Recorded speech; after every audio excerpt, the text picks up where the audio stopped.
আমি মেরিডি কস্টা, একটা এয়ারলাইন্সে চাকরি করি। আপনি কি পাপের উৎস সম্পর্কে কিছু বলতে পারবেন?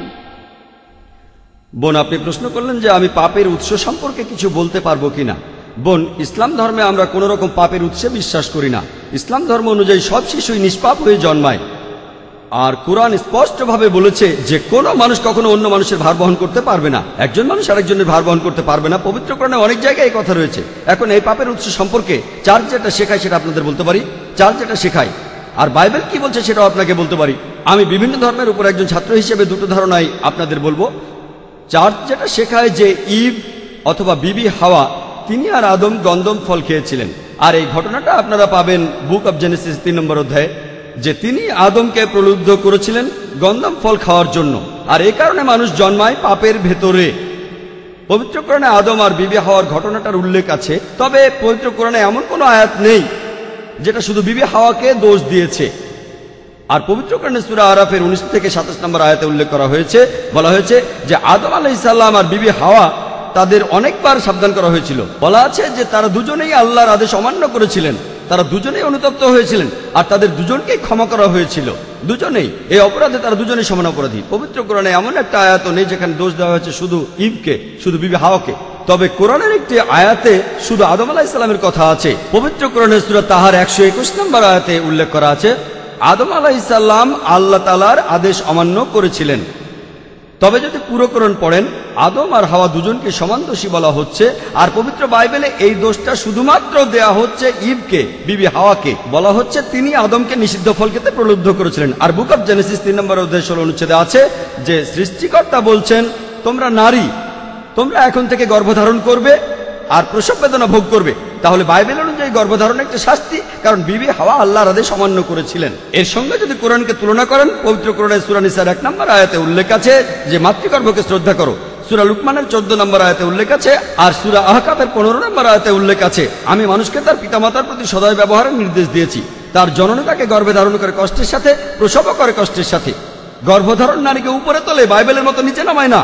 পাপের উৎস সম্পর্কে বলি, তারা যেটা বলে যেহেতু বিবি হাওয়া আদমকে নিষিদ্ধ ফল খেতে প্রলুব্ধ করেছিল, তাই মানুষ জাতি পাপের ভিতরে জন্মাবে। প্রত্যেক শিশুই পাপী হয়ে জন্মায়। আমি তাদের প্রশ্ন করব, বিবি হাওয়া কি গন্ধম খাওয়ার আগে আমাকে জিজ্ঞেস করেছিল? যদি বলতাম হ্যাঁ খান, তাহলে আমি দায়ী থাকতাম। আর আদম আলাইহিস সালাম কি আমাকে জিজ্ঞেস করেছিলেন তারা এই ফল খাবেন কিনা? তারা যখন আমাকে জিজ্ঞেস করে খাননি, তাহলে আমি দায়ী থাকবো কেন? এটা অযৌক্তিক। আমি কেন এর জন্য দায়ী হব? যদি তারা জিজ্ঞাসা করতেন আর আমি অনুমতি দিতাম, তাহলে বলা যেত আমি দায়ী। তাই বলছি এটার জন্য আমি দায়ী নই। কিন্তু খ্রিস্টান চার্চ শেখায় যেহেতু হাওয়া ঈশ্বরকে মানেননি, আদম হাওয়া দুজনেই মানেননি, হাওয়ার কারণে মানেননি, মানুষ জাতি তাই পাপের ভেতরে জন্মায়। আর এই কারণেই তারা যেটা বলে যে সৃষ্টিকর্তা তিনি তার নিজের পুত্রকে এই কারণেই উৎসর্গ করেছেন। তারা এখানে বলে গসপেল অফ জন 3 নম্বর অধ্যায় 16 অনুচ্ছেদে ঈশ্বর পৃথিবীকে এত ভালোবাসেন যে একমাত্র পুত্রকে উৎসর্গ করেছিলেন। যারা এটা বিশ্বাস করে তারা মারা যাবে না, চিরস্থায়ী জীবন পাবে। আর আমি এই অনুচ্ছেদটার উপরে আলাদা করে একটা লেকচার দিতে পারি। এই সন্তান শব্দটা মূল বাইবেলে ছিল না বলে ধারণা করেন 32 জন উচ্চ পদস্থ বিশেষজ্ঞ, খ্রিস্টান বিশেষজ্ঞ। তারা বলছেন এই সন্তান শব্দটা মূল গ্রন্থে ছিল না। তাহলে দেখতে পাচ্ছেন চার্চ আমাদের শেখায় যে প্রত্যেক মানুষ পাপী হয়ে জন্মায়। তারা বলে যে আত্মা পাপ করে সে মারা যাবে। আর এটা বাইবেলের উদ্ধৃতি, আমিও একমত। এটা আছে ইজিকিয়েল 18 অধ্যায়ের 20 অনুচ্ছেদে, যে আত্মা পাপ করে সে মারা যাবে। তবে এই কথাটা কিন্তু এখানে শেষ হয়ে যায়নি। আপনি বাইবেল পড়লে দেখতে পাবেন যে আত্মা পাপ করে সে মারা যাবে, এটা বাইবেল ইজিকিয়েলের 18 অধ্যায়ের 20 অনুচ্ছেদে বলা হচ্ছে। কিন্তু এরপরে আর কথা বলা আছে, যে আত্মা পাপ করে সে মারা যাবে, তবে ভালো লোকের ভালো কাজ তার সঙ্গে থাকবে, খারাপ লোকের খারাপ কাজ তার সঙ্গে থাকবে।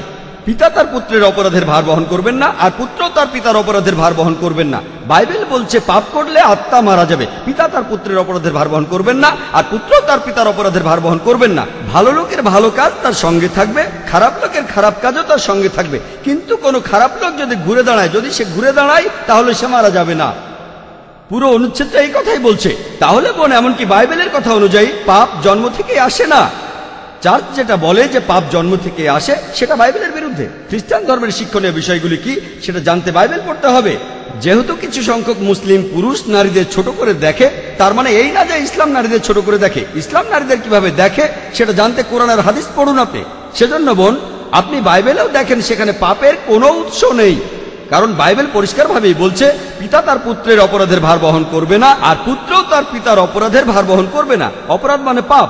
যখন ছেলে তার বাবার অপরাধের বোঝা বইতে পারবে না, তাহলে আমরা কিভাবে পাপের মধ্যে জন্মালাম? বোন, ইসলাম অনুযায়ী প্রত্যেক শিশুই জন্মায় মাসুম হয়ে, নিষ্পাপ হয়ে। সেই শিশু যেখানেই জন্মায়, খ্রিস্টান পরিবারে, হিন্দু পরিবারে বা মুসলিম পরিবারে, সেই শিশু জন্মায় মুসলিম হয়ে।